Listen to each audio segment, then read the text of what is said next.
139 സങ്കീർത്തനമാണ് നാം വായിക്കുവാനായിട്ടിടയായത്.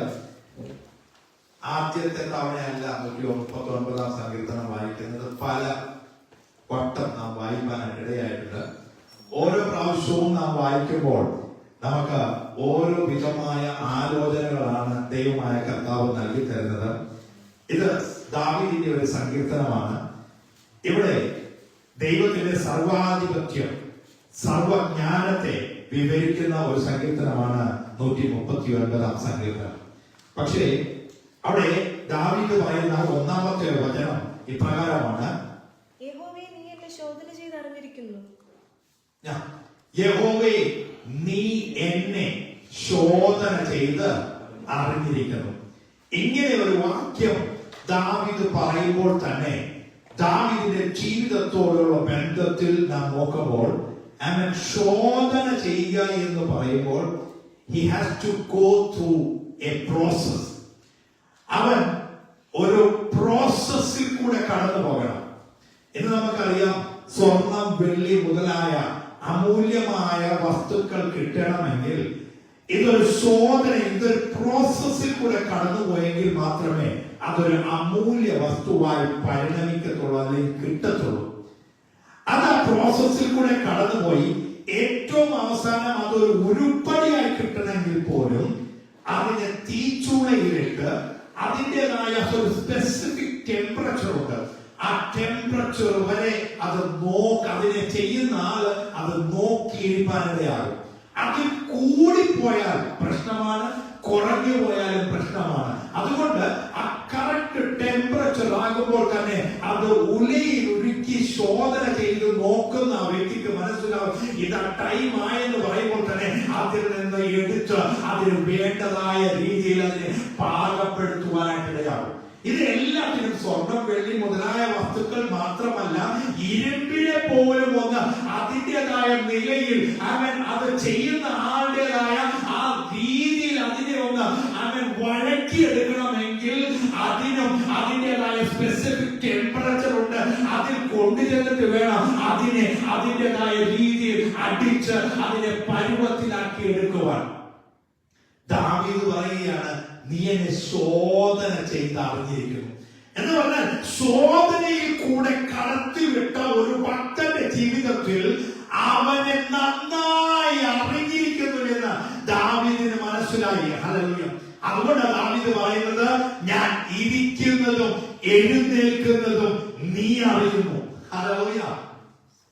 എത്രമാത്രം ശ്രേഷ്ഠതയാണെന്ന് നോക്കിയേ. നമ്മുടെ ജീവിതത്തിൽ പലതും നാം ചെയ്യുമ്പോൾ, ചെയ്ത് കഴിയുമ്പോൾ ദൈവത്തോടൊരു മനസ്താപമുണ്ട്. അല്ലെ, കർത്താവെ തെറ്റിപ്പോയി, എന്നോട് ക്ഷമിക്കണമേ എന്ന് നാം പറയുന്നതിന്റെ കാരണം എന്തെന്നറിയാമോ? ദൈവം അറിയുന്നു എന്ന് നമുക്ക് ബോധ്യമുള്ളത് കൊണ്ടാണ്. കാരണം ദൈവം സർവവ്യാപിയാണ്, സർവജ്ഞാനിയാണ്. അവന് മറഞ്ഞിരിക്കുന്നത് ഒന്നുമില്ല എന്ന് നമുക്ക് മനസ്സിലാകുന്നത് നമ്മുടെ പ്രവൃത്തി മൂലം, നമ്മുടെ മനസ്സാക്ഷിയിൽ ദൈവത്തിന്റെ ആത്മാവ് വെളിപ്പെടുത്തുമ്പോൾ ദൈവസന്നിധിയിലേക്ക് കടന്നു വന്നിട്ട് പറയും, കർത്താവേ, എന്നോട് ക്ഷമിക്കണമേ എന്ന് പറയുവാനായിട്ടിടയാകും. അടുത്തത് ദാവീദ് പറയുകയാണ്, എന്റെ നിരൂപണം നീ ദൂരത്തു നിന്നും ഗ്രഹിക്കുന്നു, എന്റെ വഴികളെയൊക്കെയും നിനക്ക് മനസ്സിലായിരിക്കുന്നു. എന്ന് പറഞ്ഞാൽ നമ്മുടെ ജീവിതത്തിൽ നാം ചിന്തിക്കുന്ന കാര്യം പോലും ദൈവം അറിയുന്നു എന്നുള്ളതാണ്. കാരണം എന്തെന്നറിയാമോ? എന്നെ ശോധന ചെയ്ത് അവന് പാകമുള്ള ഒരു ഉരുപ്പടിയാക്കി എടുക്കുമ്പോൾ അവൻ ദൈവത്തിന് പാകപ്പെട്ടതായ ഒരു മന്ദിരമാക്കി നമ്മെ പണിയുമ്പോൾ ദാവീദ് പറയുകയാണ്, എന്നെ അറിയാതെ എന്റെ ജീവിതത്തിൽ ദൈവസന്നിധിയിൽ ഒന്നുമില്ല എന്ന് പറഞ്ഞാൽ സകല കാര്യങ്ങളും ദൈവം അറിയുന്നു എന്ന് നമുക്കവിടെ പറയുന്നു. 4-ാം വാക്യം പറയുകയാണ്, യഹോവേ, നീ മുഴുവനും അറിയാതെ ഒരു വാക്കും എന്റെ നാവിന്മേലില്ല. എന്ന് പറഞ്ഞാൽ സംസാരിക്കുന്നതിന് മുന്നേ തന്നെ പറയുവാൻ പോകുന്ന വാക്ക് പോലും ദൈവത്തിന് സുപരിചിതമാണ് എന്നുള്ളതാണ് ഇവിടെ കാണുന്നത്. കാരണമുണ്ട്. ഹല്ലേലൂയ.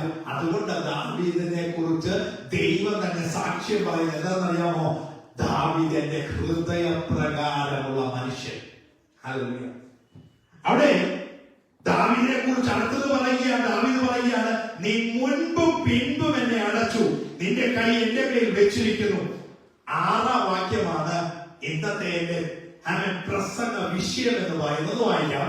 ഈ പരിജ്ഞാനം അത്യത്ഭുതമാകുന്നു, അതെനിക്ക് ഗ്രഹിച്ചുകൂടാതെ വണ്ണം ഉന്നതമായി. ഈ പരിജ്ഞാനം എനിക്ക് അത്യത്ഭുതമാകുന്നു, അത് എനിക്ക് ഗ്രഹിച്ചുകൂടാതെ വണ്ണം ഉന്നതമായിരിക്കുന്നു എന്ന് പറഞ്ഞാൽ അതിന്റെ അടുത്ത ഒരു ലെവലിലേക്ക് നാം കടന്നു പോകുമ്പോൾ ദാവീദിനാകെ അറിയാമായിരുന്നു. എന്താണെന്നറിയാമോ?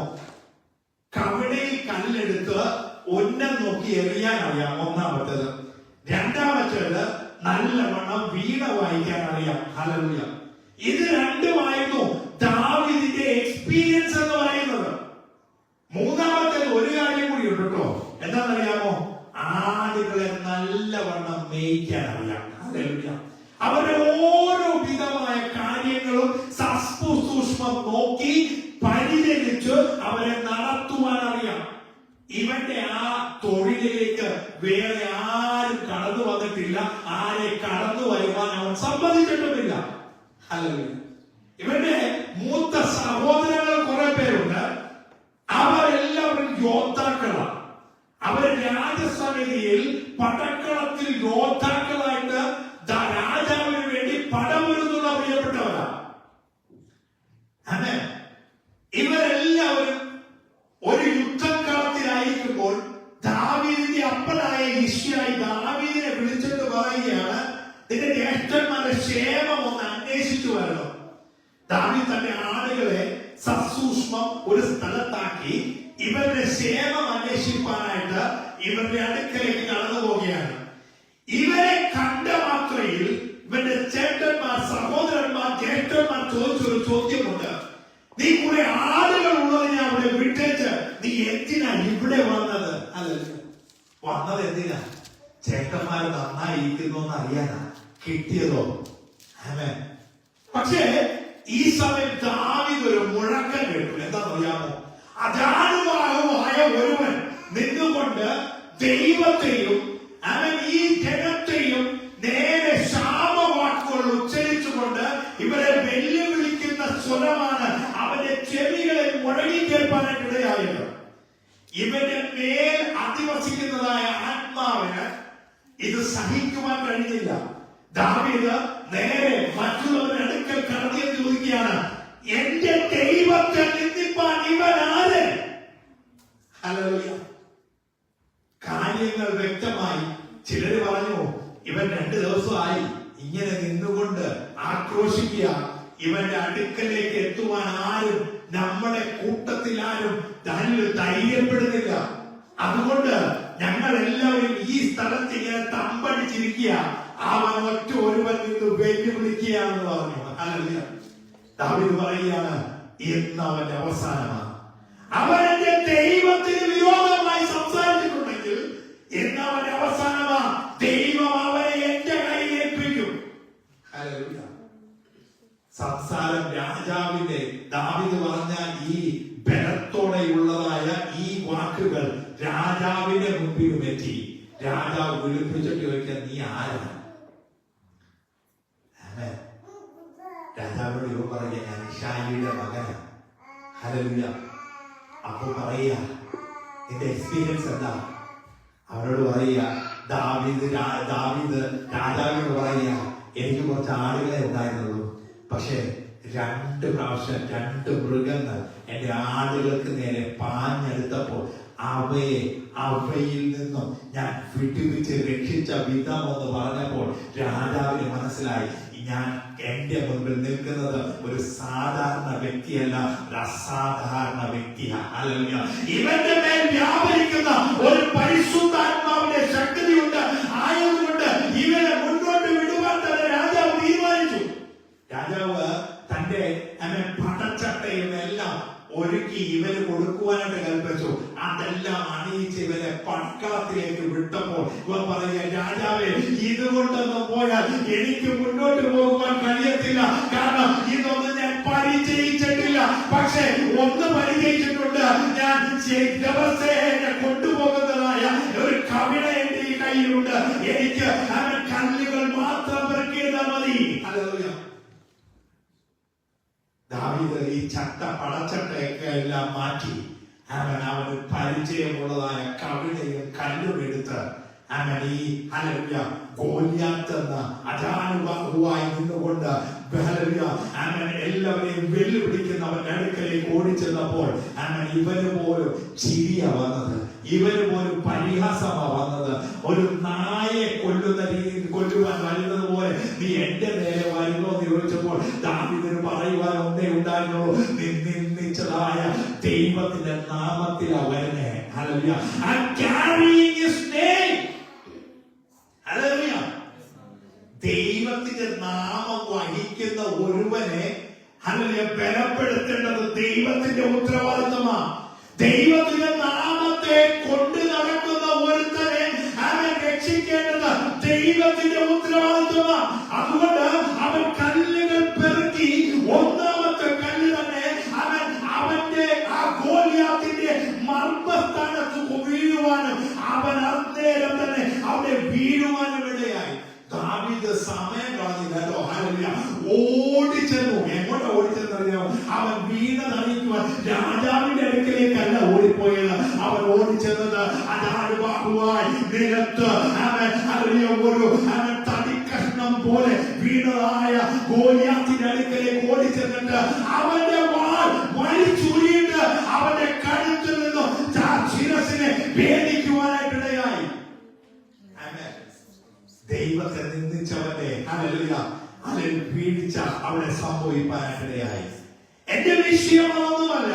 ദാവീദ് പറയുകയാണ്, ഈ പരിജ്ഞാനം എന്ന് പറഞ്ഞാൽ ദാവീദിനെ അവിടെ നിന്നുകൊണ്ട് രാജസാന്നിധിയിലേക്ക് ഒരു പ്രോഗ്രസീവ് മെത്തേഡ് ദൈവം ഒരുക്കുകയായിരുന്നു. എന്ന് പറഞ്ഞാൽ ദൈവം തിരഞ്ഞെടുത്ത ഒരുവനെ ദൈവസിംഹാസനത്തിൽ ഇരുത്തുവാനുള്ള വഴി മുഖാന്തരം ദൈവം അവന് വേണ്ടി ഒരുക്കി കൊടുക്കുകയായിരുന്നു. എന്നെ കേൾക്കുന്ന പ്രിയ ദൈവ പൈതലേ, നിന്റെ ജീവിതത്തിന്റെ മേഖലയിൽ ദൈവം നിന്നെ കൊണ്ടുപോകുന്ന സ്ഥാനത്ത് ദൈവത്തിൻ്റെതായ ആലോചന പ്രകാരം നീ മുന്നോട്ട് പോകുമ്പോൾ ദൈവം നിന്റെ മുൻപിൽ കൊണ്ടുവരുന്നതായ പ്രതിസന്ധികളിൽ നീ ജയിക്കുവാനിടയാകണം.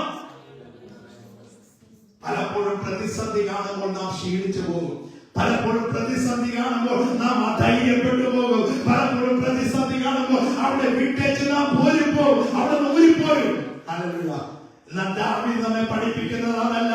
ദാവീദ് പഠിപ്പിക്കുന്നത് വിഷയത്തിന്റെ മധ്യത്തിലേക്ക് ഒന്ന് ഇറങ്ങി ചെല്ലുവാനാ. എന്തിനെന്നറിയാമോ? നിന്നെ ഉയർത്തേണ്ടത് ദൈവത്തിനൊരു പദ്ധതിയുണ്ട്. ഹല്ലേലൂയ. നിന്നെ മാനിക്കേണ്ടതിന് ദൈവത്തിനൊരു പദ്ധതിയുണ്ട്. ഹല്ലേലൂയ. ഇത് തന്നെയാണ് അപ്പോസ്തലനായ പൗലോസിന്റെ ജീവിതത്തിൽ സംഭവിച്ചത്. തന്റെ പരിജ്ഞാനം, താൻ പരിജ്ഞാനമില്ലാത്തവനല്ല, താൻ പരിജ്ഞാനം പ്രാപിച്ചവനാണ്. ഏറ്റവും വലിയതായ തിയോളജിക്ക് ഏറ്റവും വലിയതായിരിക്കുന്ന യൂണിവേഴ്സിറ്റിയിൽ അവന്റെ പഠനം കഴിഞ്ഞ് ഇറങ്ങിയവനാണ്. പക്ഷേ അതേനയിൽ എന്ന് പറഞ്ഞാൽ ഗ്രീസിൽ അവൻ വന്നപ്പോൾ, ഏതൻസിൽ അവൻ വന്നപ്പോൾ അവനെ വിളിച്ചൊരു പദമുണ്ട്. അതൊന്ന് നമുക്ക് വായിക്കാം. ഹല്ലേലൂയ. അപ്പോസ്തല പ്രവൃത്തി 17-ാം അധ്യായം അതിന്റെ 18-ാം വാക്യം ഒന്ന് വായിക്കാം. 17-ാം അധ്യായം 18-ാം വാക്യം. അപ്പോസ്തല പ്രവൃത്തി. എപ്പിക്യൂര്യരും സ്തോയിക്കരും ആയ തത്വജ്ഞാനികളിൽ ചിലർ അവനോട് വാദിച്ചു. ജ്ഞാനിയായ ഗമാലിയേലിന്റെ പാദപീഠത്തിൽ ഇരുന്നുകൊണ്ട് ന്യായപ്രമാണത്തിന്റെ കാര്യങ്ങൾ സസൂക്ഷ്മം പഠിച്ച് അവിടത്തെ ആ ഡിഗ്രി ഹോൾഡർ ആയിരിക്കുന്ന സകലരെയും അവന്റെ പ്രതിവാദം കൊണ്ട് ജയിച്ച് മുന്നേറി വന്നതായ ഒരു പൗലോസിനെ ദൈവം പിടിപ്പാനിടയായപ്പോൾ ദൈവത്തിന് വേണ്ടി പ്രയോജനമുള്ളവനായി പൗലോസ് മാറുവാനിടയായി. പ്രയോജനമുള്ളവൻ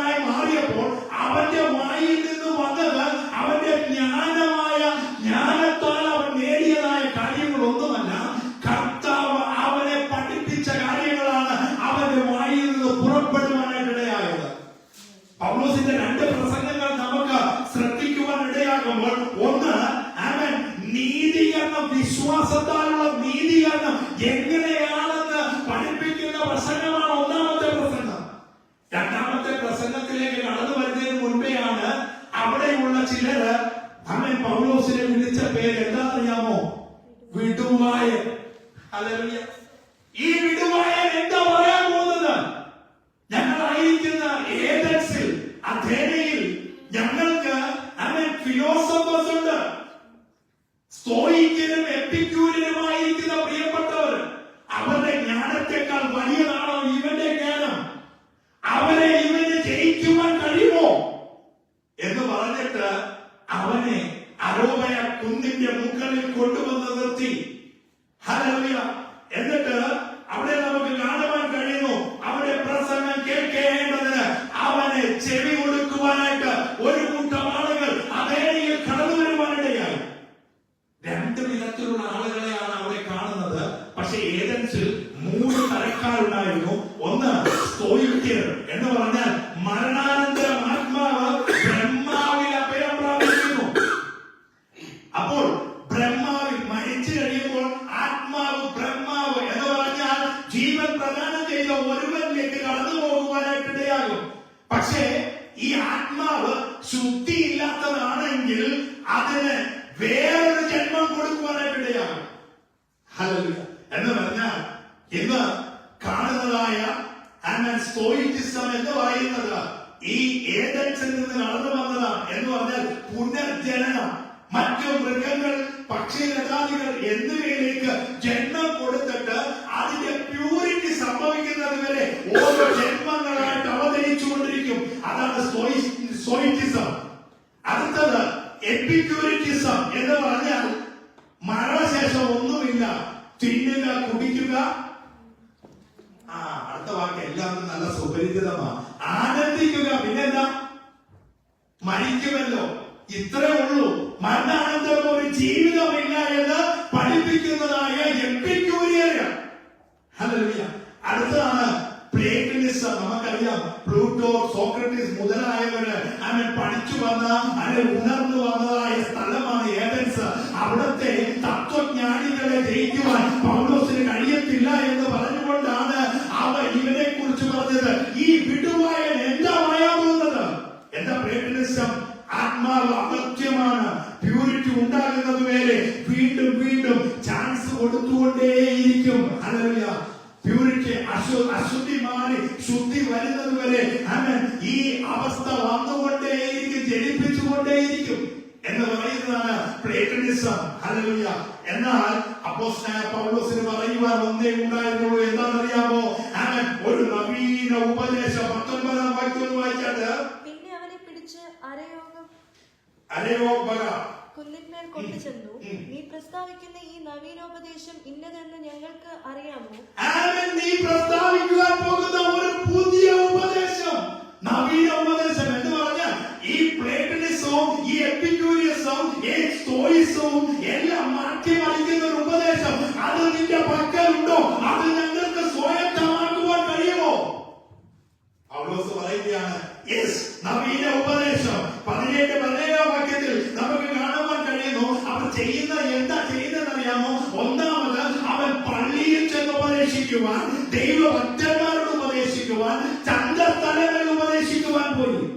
ചന്തസ്ഥലങ്ങളിൽ ചെല്ലുമ്പോൾ ഈ സോക്രട്ടീസും ഈ പ്ലേറ്റോയും എല്ലാം ചെയ്യുന്ന ഒരു കാര്യമുണ്ട്. എന്താണെന്നറിയാമോ? ഇവരുടെ ഉപദേശം ചന്തസ്ഥലത്ത് സ്ഥാപിക്കുവാൻ എന്ന് പറഞ്ഞാൽ, ചന്തസ്ഥലമാണ് അന്ന് കടന്നു വന്ന സകലരും ഒരുമിച്ച് കൂടി വരുന്ന ഒരു സ്ഥലമാണ് ചന്തസ്ഥലം.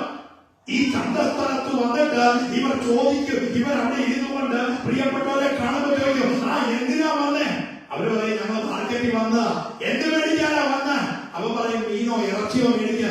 എന്തിനാ മേടിക്കുന്നേ? അവ പറയും, ഭക്ഷണം കഴിക്കണ്ടേ. എന്തിനാ കഴിക്കുന്നേ? ജീവിക്കണ്ടേ. എന്തിനാ ജീവിക്കുന്നേ? ഒരിക്കൽ മരിക്കുമല്ലോ. അത് കഴിഞ്ഞിട്ട് അവർക്ക് പിന്നീടുള്ള കാര്യം പറയുവാനില്ല. പക്ഷെ അപ്പോസ്തലനായ പൗലോസ് പറയുകയാണ്, മരിക്കും, മരണത്തിന് ശേഷം ഒരു ജീവനുണ്ട്. അതറിയാമോ? ആ നാട്ടിലെ സകലരും മൗനമായി പോകുവാനായിട്ടിടയായി. എന്താ കാരണം എന്നറിയാമോ? അവിടെ പറയുകയാണ്, മരണാനന്തര തരം ഒരു ജീവിതമുണ്ട് എന്നുള്ളത് അവൻ വിളിച്ചു പറയുവാനിടയായി.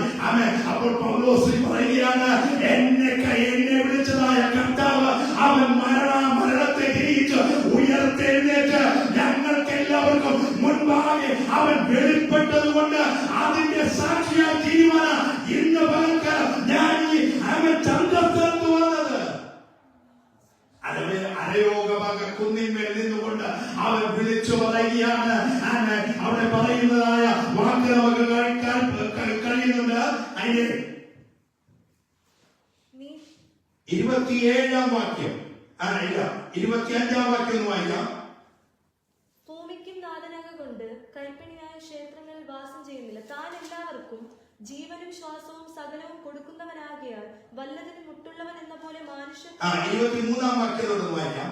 ഞാൻ ചുറ്റി നടന്നു നിങ്ങളുടെ പൂജാസ്ഥാനങ്ങളെ നോക്കുമ്പോൾ അജ്ഞാത ദേവനെന്ന് എഴുത്തുള്ള ഒരു വേദിക്കല്ല് കണ്ടു. എന്നാൽ നിങ്ങൾ അറിയാതെ പൂജിക്കുന്നത് തന്നെ ഞാൻ നിങ്ങളോട് എന്നാൽ നിങ്ങൾ അറിയാതെ പൂജിക്കുന്ന അതിന്റെ പേര് തന്നെ എന്താ? അജ്ഞാത ദേവൻ എന്ന് പറഞ്ഞാൽ ഏതാണെന്ന് അറിയത്തില്ല. ശൗല് പറയുകയാണ്, നിങ്ങൾ അറിയാതെ പൂജിക്കുന്നതിനെ തന്നെ ഞാൻ നിങ്ങളോട് അറിയിക്കുന്നു. 24-ാം വാക്യം പറയുകയാണ്, ലോകവും അതിലുള്ളതും ഒക്കെ ഉണ്ടാക്കിയ ദൈവം സ്വർഗത്തിലും ഭൂമിക്കും നാഥനായത് കൊണ്ട് തന്നെ എന്ന് പറഞ്ഞാൽ ഒരു ദൈവത്തെ അവൻ പരിചയപ്പെടുത്തുകയാണ്. അടുത്തത് പറയുകയാണ്, കൈപ്പണിയായ ക്ഷേത്രങ്ങളിൽ വാസം ചെയ്യുന്നില്ല.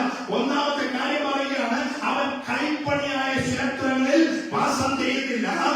താൻ എല്ലാവർക്കും ജീവനും ശ്വാസവും സകലവും കൊടുക്കുന്നവനാകിയാൽ വല്ലതിനും മുട്ടുള്ളവൻ എന്ന പോലെ മാനുഷ്യ കൈകളാൽ ശുശ്രൂഷ ആവശ്യപ്പെടുന്നില്ല. ഭൂതലത്തിൽ എങ്ങും കുടിയിരിപ്പാൻ അവൻ ഒരുത്തനിൽ നിന്ന് മനുഷ്യജാതിയൊക്കെയും ഉളവാക്കി അവരുടെ നിവാസത്തിന് അതിരുകളും കാലങ്ങളും. ഭൂതലത്തിൽ എങ്ങും കുടിയിരിപ്പാൻ അവൻ ഒരുത്തനിൽ നിന്നും മനുഷ്യജാതിയെ ഒക്കെയും ഉളവാക്കി. ആരാ ഒരുത്തൻ? ആദാമിൽ നിന്ന് എല്ലാവരെയും ഉളവാക്കി. കാലങ്ങളും അതിരുകളും നിശ്ചയിച്ചു. അടുത്തത് 27-ാം വാക്യം. അവർ ദൈവത്തെ തപ്പി നോക്കി കണ്ടെത്തുമോ എന്ന് വെച്ച് അവനെ അന്വേഷിക്കേണ്ടതിന് തന്നെ അവൻ നമ്മിൽ ആർക്കും അകന്നിരിക്കുന്നവനല്ല എന്ന് പറഞ്ഞാൽ ആരന്വേഷിക്കുമോ അവർക്ക് കണ്ടെത്തുവാൻ കഴിയുമെന്നർത്ഥം. അടുത്തത്, അവനിലല്ലോ നാം ജീവിക്കുകയും ചരിക്കുകയും ഇരിക്കുകയും ചെയ്യുന്നത്. അങ്ങനെ നിങ്ങളുടെ കവിവരന്മാരിലും ചിലർ നാം അവന്റെ സന്താനമല്ലോ എന്ന് പറഞ്ഞിരുന്നു. നാം ദൈവത്തിന്റെ സന്താനം എന്ന് വരികയാൽ ദൈവം മനുഷ്യന്റെ ശില്പവിദ്യയും സങ്കല്പവും കൊണ്ട് കൊത്തിത്തീർക്കുന്ന പൊൻ, വെള്ളി, കല്ല് എന്നിവയുടെ സാദൃശ്യമെന്ന് നിരൂപിക്കേണ്ടതല്ല. നാം അവന്റെ സന്താനമാണെങ്കിൽ, ജീവനുള്ള ദൈവത്തിന്റെ സന്താനമാണെങ്കിൽ, പൊന്ന്, വെള്ളി, കല്ല് എന്നിവ കൊണ്ട് ഉണ്ടാക്കിയതിന്മേൽ അവൻ നിർമ്മിച്ചതിൽ ഒന്നും സാദൃശ്യമെന്ന് നിരൂപിക്കേണ്ടതില്ല. എന്ന് പറഞ്ഞാൽ ഈ പൊന്ന്, വെള്ളി മുതലായ സംഗതികൾ കൊണ്ട് നിർമ്മിച്ചതായ അവൻ ബിംബങ്ങൾ ഒന്നും ദൈവങ്ങളല്ല എന്ന് സ്പഷ്ടമാക്കുന്ന ഒരു വലിയ പ്രസംഗം. അടുത്തത് പറയുകയാണ്, എന്നാൽ അറിയായ്മയുടെ കാലങ്ങളെ ദൈവം ലക്ഷ്യമാക്കാതെ ഇപ്പോൾ എല്ലായിടത്തും എല്ലാവരും മാനസാന്തരം. പറയുകയാണ്, നിങ്ങളുടെ അറിയായ്മ കൊണ്ട് ചെയ്തു പോയത് കൊണ്ട് അത് അവൻ ദൈവം എന്ത് ചെയ്തില്ല, ലക്ഷ്യമാക്കാതെ ഇപ്പോൾ എല്ലാവരും ഒരുപോലെ മാനസാന്തരപ്പെടണം. എന്താ പൗലോസിന്റെ സുവിശേഷം കേട്ടോ?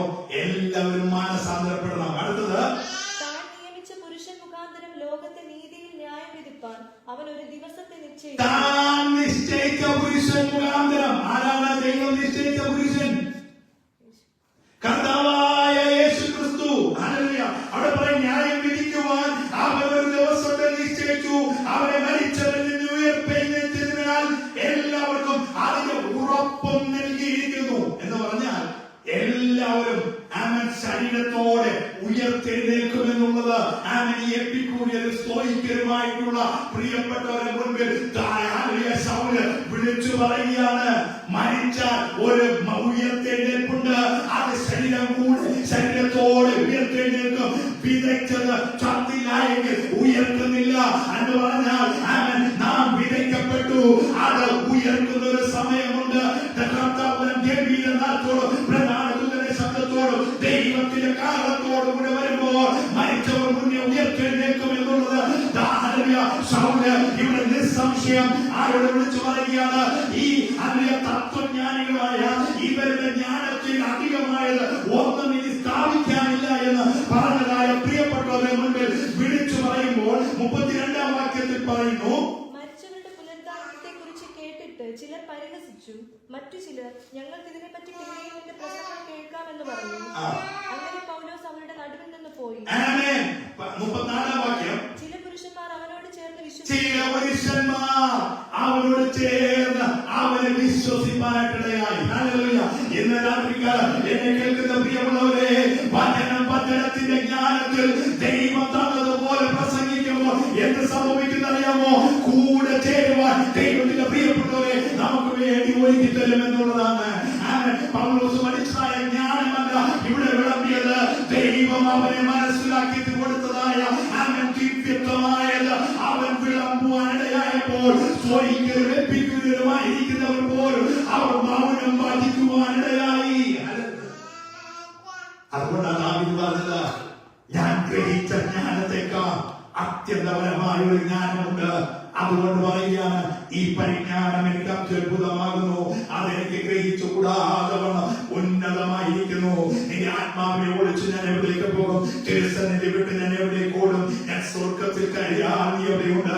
പാതാളത്തിൽ കിടക്ക് വിളിച്ചാൽ നീ എവിടെയുണ്ട്? ഞാൻ വിശ്വസം ചിറക് ധരിച്ചു സമുദ്രത്തിന്റെ അറ്റത്ത് എന്ന് പറഞ്ഞാൽ അവിടെയും നിന്റെ കയ്യെന്നെ നടത്തും, നിന്റെ വനം കയ്യെന്നെ പിടിക്കുമെന്ന് പറഞ്ഞാൽ എവിടെ കടന്നു പോയാലും തിരഞ്ഞെടുക്കപ്പെട്ട ദൈവമായതല്ലേ, പ്രോസസ്സിൽ കൂടെ കടന്നുപോയി ശോധന ചെയ്തറിഞ്ഞ ദൈവമായതല്ലേ, നിന്നെ അവൻ അറിയുന്നുണ്ട്, നിന്നെ അവൻ കാണുന്നുണ്ട്, നീ എന്ത് ചെയ്യുവാൻ പോകുന്നു എന്നുള്ളത് അവന് നന്നായി അറിയാം. ആയതുകൊണ്ട് പ്രതിസന്ധികളുടെ നടുവിൽ നീ തളർന്നു പോകേണ്ടുന്നവനല്ല.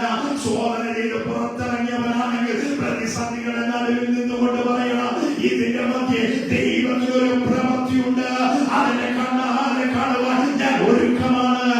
ഇന്ന് രാത്രി അവൻ ഒരുക്കത്തോടെ ആയിരിക്കുന്ന ദൈവജനത്തിന്റെ മധ്യത്തിൽ ദൈവത്തിന്റെ പ്രവൃത്തി അത്ഭുതമായി വെളിപ്പെടുക ചെയ്യും. ഇന്ന് രാത്രി ഏറ്റവും വലിയ അനുഗ്രഹം എന്ന് പറയുന്നത് ദൈവജനം ദൈവസന്നിധിയിലേക്ക് കടന്നു വരുവാൻ ഒരു ആകർഷണമായി തീരുന്നതാണ്. ഹല്ലേലൂയ.